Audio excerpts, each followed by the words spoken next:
Breaking news, matapos na maglabas ng pahayag ang presidente ng Lebanon na si Joseph Aoun na nais nitong disarmahan ang mga Hezbollah na nasa kanilang bansa, maging ang ibang mga militanteng grupo na kumokontra sa kanilang gobyerno. Ngayon, meron na namang ginawa ang Lebanon na sadyang ikinatuwa naman ng maraming mga Hudyo sapagat may mga kapatid ang Hezbollah sa Gaza na tinatawag na Hamas. Inaresto ito ng Lebanese military at ang nagkumpirma nito mga kaibigan, mismong gobyerno ng Lebanon. Bakit ito inaresto ng Lebanese military at bakit ito tila kumakampi sa Israel? At ano nga ba ang ginawa ng Hamas na nag-udyok sa Lebanese military na arestuhin ang mga taong ito? Yan ang ating pag-uusapan sa videong ito. Pero bago ang lahat, huwag kalimutang mag-subscribe, sabay like na rin. Napakalaking tulong yan para sa akin.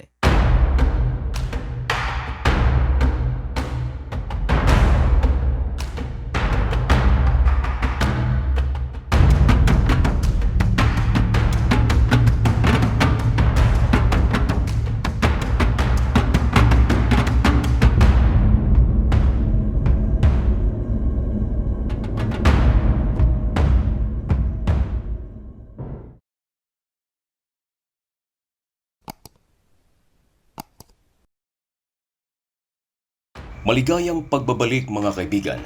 Kumusta ang inyong Biyernes? Ngayon ay April 18, 2025. Isa na namang napakainit at napakabagong balita ang ating ihahatid sa inyo. Ito ay tungkol sa ginawa ng gobyerno ng Lebanon na tila pumapabor sa Israel. Unang bagay mga kaibigan, nais ng gobyerno ng Lebanon na lahat ng Hezbollah members at iba pang mga militanteng grupo na nasa kanilang bansa ay disarmahan na. Siguro naman ay alam mo na ang Hezbollah ay sinusuportahan ng Iran upang wasakin ang Israel. At itong nais magwasak sa Israel, nais namang wasakin ng gobyerno ng Lebanon. Kaya masasabi natin na ang aksyon ng Lebanon ay pumapabor sa Israel. Pangalawang bagay mga kaibigan, merong mga militanteng grupo sa Gaza na tinatawag na Hamas na kapatid naman ng Hezbollah. Kapwa ito sinusuportahan ng Iran. Marahil ay ngayon mo lang ito narinig na marami sa mga miyembro nito inaresto ng Lebanese military. At upang patutuhanan ng ating sinasabi na ito ay hindi kathang isip lamang o gawa-gawa lamang ng vlogger ng usapang banal o imagination lamang, ang balitang ito ay ibinalita ng iba't ibang mapagkakatiwalaang news agency international. Ang balitang ito ay kinumpirma ng Wall Street Journal, maging ang pinagkakatiwalaang pinagkukunan ng balita ng mga Arabo, ang Al Arabiya. At kung iyong mapapansin mga kaibigan, wala pang 24 oras nang ito ay kanilang ibalita. At ang panghuli at pangatlo sa napakaraming pruweba na nais nating makita sa internet ay ang The Times of Israel. Ganon din ang sinasabi mga kaibigan na talagang may hinuli ang gobyerno ng Lebanon at ito ay miyembro ng Hamas. Ang tanong, bakit ito hinuli ng Lebanese military? Ganito kasi mga kaibigan, nang umatake ang Hamas sa Israel gamit ang kanilang mga rockets at drones, ang lahat ng mga rockets na pinalipad ng Hamas papuntang Israel ay pinabagsak ng mga air defense system ng Israel. Walang casualties, walang injuries ang naitala. Ngayon, ano naman ang problema ng Lebanon? Hamas naman ang may kagagawan ng naturang pag-atake. Malaki kasi mga kaibigan, sapagat ang naturang pag-atake ng Hamas ay nagmula sa Lebanon.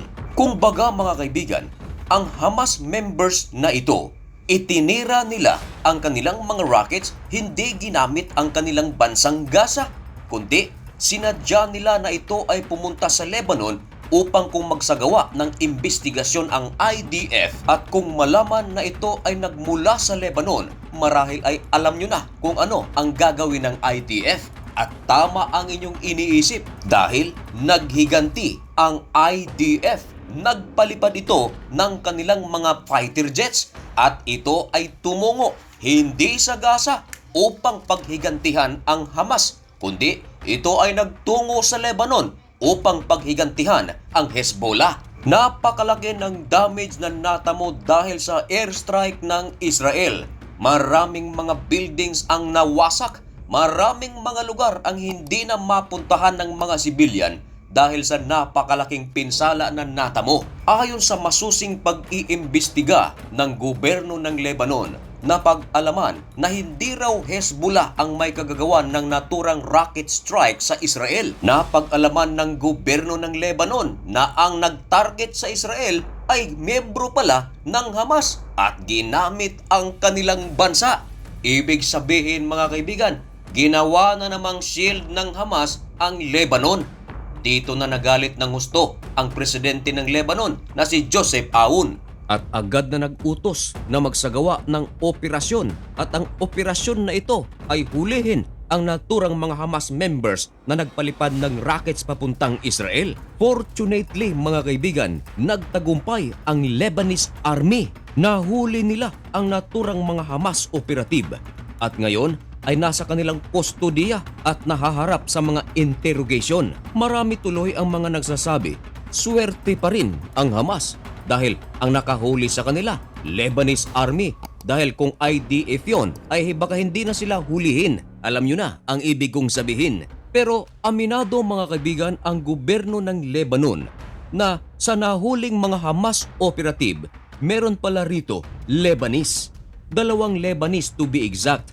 Ibig sabihin, merong mga Lebanese na miyembro ng Hamas at nakipagtulungan sa Hamas na nasa Gaza. Hindi ito pinalampas ni Joseph Aoun na kahit ito ay isang Lebanese ay ikinulong ito. Marami din mga kaibigan ang nagdududa sa ikinikilos ng presidente ng Lebanon sapagkat sinabi nito na ang naturang rocket attack, hindi raw Hezbollah ang responsible dito, kundi Hamas. Ayon sa ibang mga komenter, baka naman ipinagtatanggol lang ng presidente ng Lebanon ang Hezbollah at upang ang pagbintangan ay Hamas at upang kung maghiganti uli ang Israel ay gagawa ito ng pag-atake sa Hamas ng Gaza. Pero malabo din itong mangyari sapagkat mismong sa loob ng Lebanon kumalat ang balita na pinaghahanap na ng gobyerno ng Lebanon ang mga militanteng grupo sa kanilang bansa na Hezbollah upang disarmahan. At katunayan, marami ng mga military position ang Hezbollah sa Lebanon ang sumuko na sa puwersa ng Lebanon. Marahil ay hindi lang ito kumalat, pero kung magre-research ka mga kaibigan mismong sa website ng Lebanon, marami na palang mga post ng Hezbollah fighters ang wala na at ito ay kontrolado na ng gobyerno ng Lebanon. Ano kaya ang susunod na aksyon ng gobyerno ni Joseph Aoun at ano kaya ang susunod na gagawin ng Hezbollah? Ang mga bagay na yan ay ating bibigyan ng kasagutan sa mga darating na araw. Kaya kung bago ka pa lang sa channel na ito at gusto mo ang ganitong mga content, baka naman pwedeng makahingi ng kaunting pabor. I-subscribe mo na ang napakaliit nating channel na ito. Lubos-lubosin ko na rin ang pagkakataong ito. Baka naman meron tayong mga OFW na nanonood ngayon dyan sa Lebanon. Mag-ingat po kayo. Kumusta kayong lahat dyan? At kung sakaling merong OFWs na nanonood ngayon sa videong ito dyan sa Israel mismo, shout out sa inyong lahat. Mag-ingat din po kayo. At sa lahat ng aking mga kababayan, Luzon, Visayas at Mindanao, sa Middle East, sa Europe, sa Amerika, sa Africa at sa iba't ibang panig ng mundo. Mag-ingat po kayo. May God bless you and thank you so much for watching. Goodbye.